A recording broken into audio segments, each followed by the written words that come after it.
ಮದ್ದೂರು ತಾಲೂಕಿನ ಕುರುಬರದೊಡ್ಡಿಯಲ್ಲಿ ಅಭಯ ಆಂಜನೇಯ ಸ್ವಾಮಿ ದೇವಸ್ಥಾನದ ಲೋಕಾರ್ಪಣೆಯನ್ನು ಕೇಂದ್ರ ಸಚಿವ ಎಚ್ ಡಿ ಕುಮಾರಸ್ವಾಮಿ ಅವರು ನೆರವೇರಿಸಿದರು. ಮದ್ದೂರು ತಾಲೂಕಿನ ಕುರುಬರದೊಡ್ಡಿ ಗ್ರಾಮದಲ್ಲಿ ನೂತನವಾಗಿ ನಿರ್ಮಿಸಲಾಗಿರುವ ಅಭಯ ಆಂಜನೇಯ ಸ್ವಾಮಿ ದೇವಸ್ಥಾನವನ್ನು ಕೇಂದ್ರ ಸಚಿವ ಎಚ್ ಡಿ ಕುಮಾರಸ್ವಾಮಿ ಅವರು ಭಾನುವಾರ ಲೋಕಾರ್ಪಣೆಗೊಳಿಸಿದರು. ದೇವಸ್ಥಾನ ಲೋಕಾರ್ಪಣೆ ಕಾರ್ಯಕ್ರಮಕ್ಕೆ ಆಗಮಿಸಿದ ಕೇಂದ್ರ ಸಚಿವ ಎಚ್ ಡಿ ಕುಮಾರಸ್ವಾಮಿ ಅವರು ಹಾಗೂ ಗಣ್ಯರನ್ನು ಗ್ರಾಮಸ್ಥರು ಅದ್ದೂರಿಯಾಗಿ ಸ್ವಾಗತಿಸಿದರು. ಕುಮಾರಸ್ವಾಮಿ ಅವರಿಗೆ ಭಾರೀ ಗಾತ್ರದ ಸೇಬಿನ ಹಾರ ಹಾಕಿ ಗೌರವಿಸಲಾಯಿತು.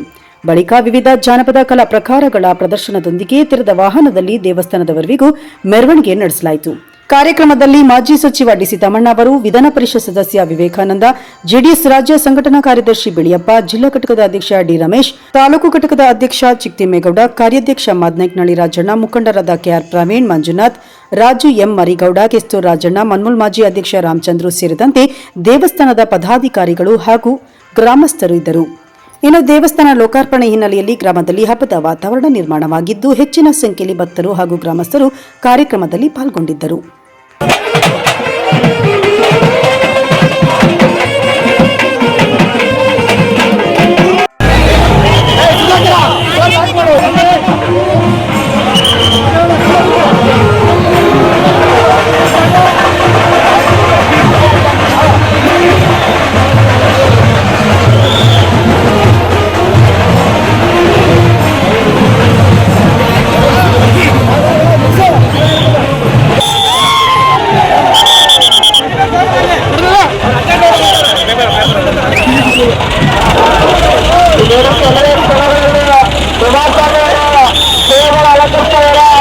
ಅಕ್ಕಪಕ್ಕದ ಗ್ರಾಮಸ್ಥರುಗಳ